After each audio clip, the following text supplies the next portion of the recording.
ষষ্ঠীতে এখন চলে যাচ্ছে সবাই মিলে একসাথে পুজো দিতে।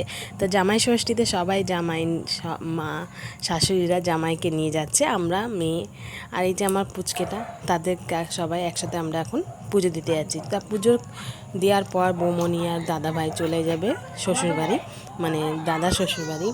তা এই জন্য তাড়াতাড়ি পুজো করে নিয়ে হচ্ছে। তা পুজো কমপ্লিট হয়ে গেল, তারপরেই বাড়ি চলে এসেছি।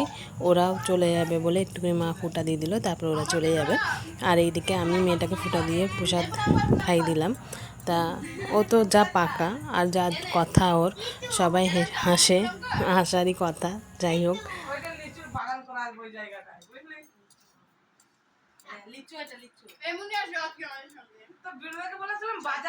তা বৌমনিরা বেরিয়ে পড়লো টোটোতে। ওরা চলে যাবে 10টা 25 ট্রেনটাই যাবে। তো তারপরে আমরা এখন খাওয়া দাওয়া, ওরা তো চলে গেল। আর এই শাড়িটা মা আমাকে দিয়েছে, মানে একসাথেই গিয়েছিলাম, পছন্দ করেছি। আর শাড়িটা খুবই সুন্দর, খুবই ভালো আর খুবই সফট। আর এই শাড়িটা মাকে আমরা দিয়েছি, মানে জামাই দিয়েছে আমার বর। তা খুবই সুন্দর শাড়িটা হয়েছে। তা তোমাদের কেমন লাগছে অবশ্যই কিন্তু বলো, কেমন হয়েছে কিন্তু অবশ্যই বলো। খুবই সুন্দর, খুবই সফট আর খুবই গ্লেজি কাপড়টা।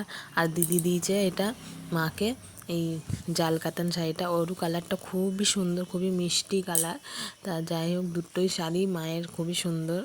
আর তোমাদের কেমন লাগলো অবশ্যই কিন্তু কমেন্টে জানিও। আমরা শাড়িগুলো শাড়ি উৎসব থেকে কিনেছি।